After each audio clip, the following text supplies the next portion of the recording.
Hey, it's that time again where we mark the anniversary of a profoundly tragic day. So, obviously, if you look at the title, look at my threads, look at the date, you know what we're talking about. It's been 2 fucking years since Kobe Bryant, the basketball player, his 13-year-old daughter Gianna, and 7 others died in a helicopter crash and threw the world off its axis, seemingly forever. I went to the grocery store and I got this body armor juice. I know Kobe endorsed it because I remember after his last game in 2016, and then he went out to center court and did his speech thanking the fans, and he said Mamba out and all that. He was wearing a body armor towel around his neck, so that was one of his endorsement deals. So they did a special limited edition Mamba Forever strawberry grape flavor. It's really good. Yeah, it actually is really good. It's not like those juices you see where there's a million different flavor combinations like mango and peach and pomegranate. No, that actually is pretty good, strawberry grape. But I'm getting sidetracked. So of course, most of you who know me personally already know this, but for those of you that don't, Kobe Bryant was my hero.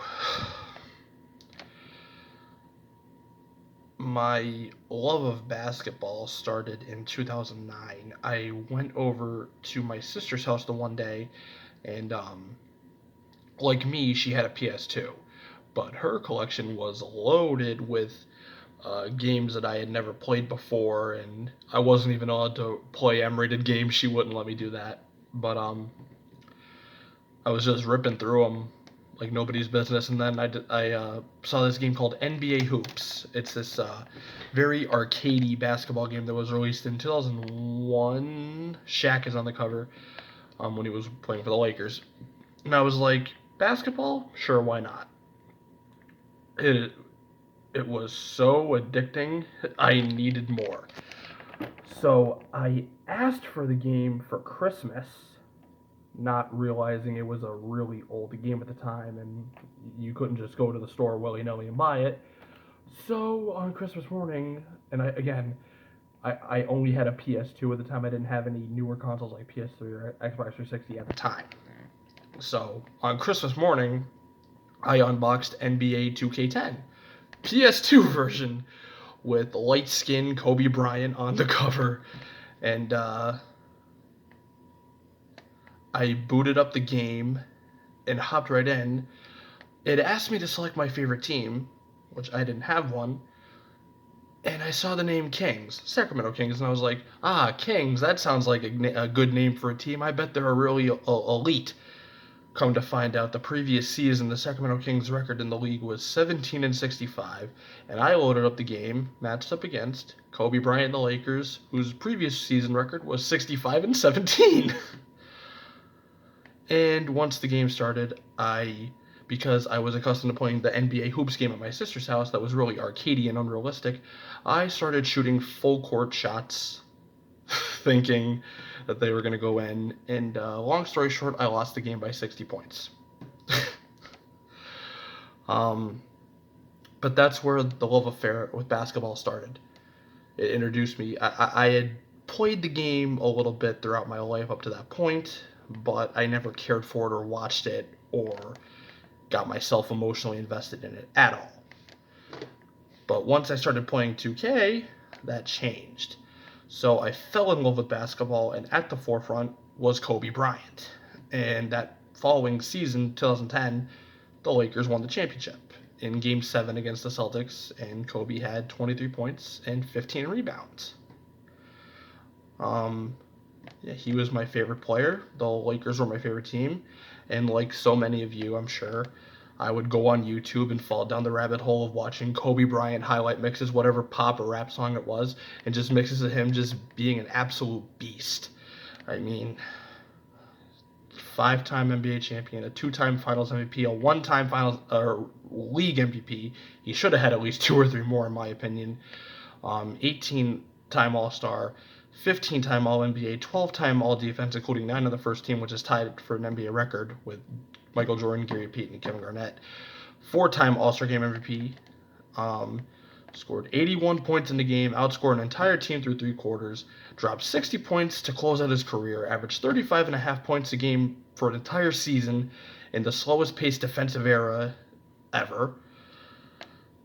Swished 2 free throws on a freshly torn Achilles, won a championship with a broken finger. The man was just an absolute different breed.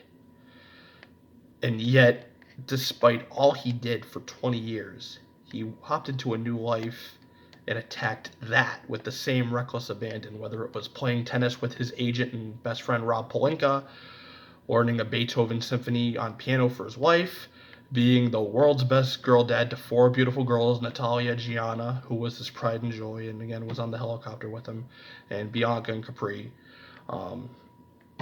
He won a goddamn Oscar for his animated short film Dear Basketball, and the script for that film is copy and pasted from the poem he wrote when he initially announced his retirement from basketball.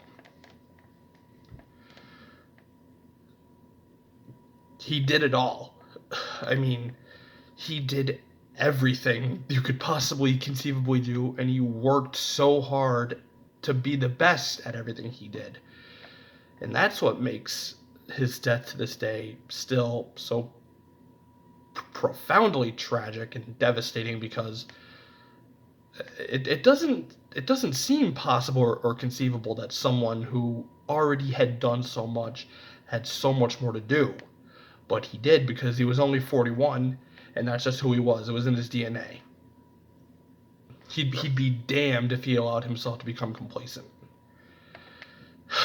But unfortunately, we'll never get to see what that would have been, what the rest of his life would have looked like, and all the great things he would have done from there. It's incredibly tragic. Kobe Bryant was a great leader, a great champion, a great role model, a great husband, a great father, a great man.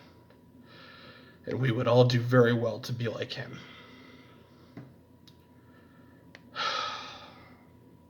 You know, I could wear the jersey, I can buy the merchandise, the paraphernalia on impulse, and I could give you song and dance about all the things you already know about him, but I don't think I'm gonna appropriately do his legacy justice until I actually approach my own life with the same reckless abandon that he did. And to be fair to myself, it doesn't have to be basketball or athletics. I mean, there's all sorts. I mean, I love doing YouTube. I love singing. I love writing. I love speaking. I like talking about the news and politics. There's a whole bevy of creative and intellectual veins and areas in my life that give me a lot of joy and that I have a lot of interest in. And, you know, I'll be a little bit fair to myself. You know, it doesn't have to be sports, and progress isn't linear, but I think I need to stop beating around the bush with the flowery euphemistic language, and I need to actually put the words into practice, whether it's getting into shape, whether it's whatever. Improving my life at home, improving my life in general, whatever it is, I gotta do it. I gotta stop talking about it, and I gotta start doing it. And with any luck, you guys will come along for the ride and see where that road leads. And I hope you'll come along. So, I'm gonna close this off. I'm actually surprised I got through this one in one piece.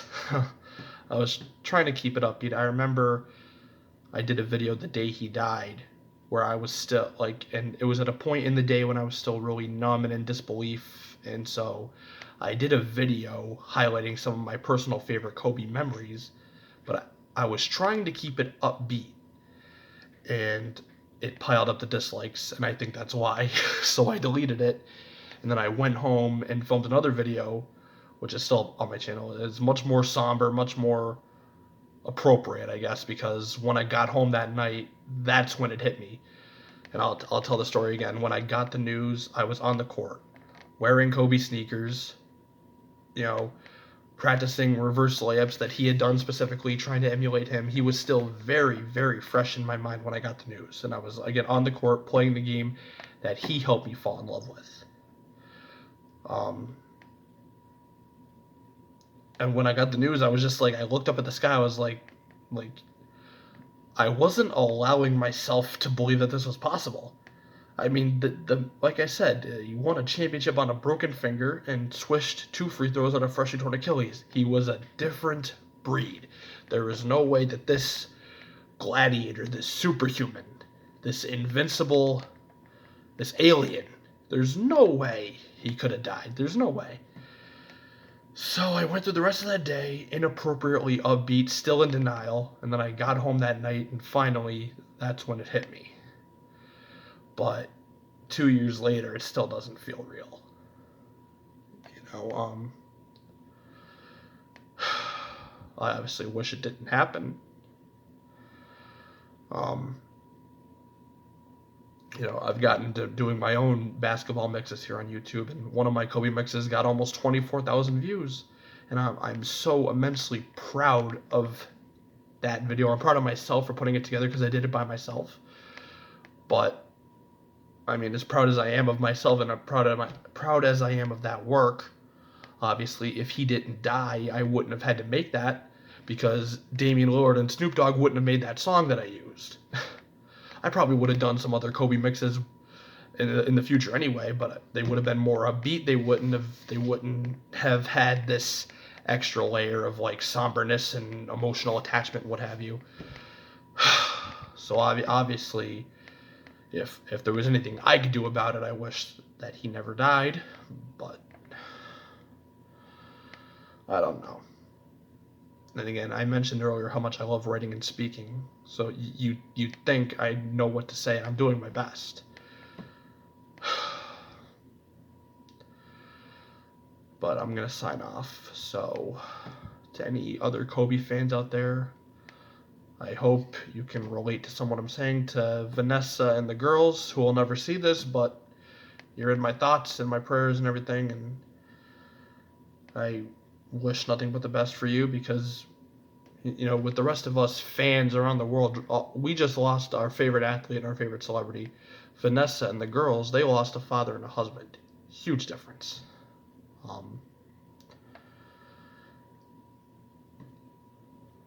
If anyone watching this who cares about Kobe Bryant the way I do, I hope you could relate to some of what I said.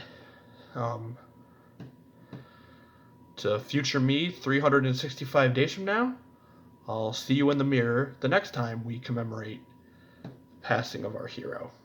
All right, but I'm going to wrap this up, guys. So if you're still watching, I really appreciate it. And I'll see you on the next one. Rest in peace, Mamba. Rest in peace, Gigi.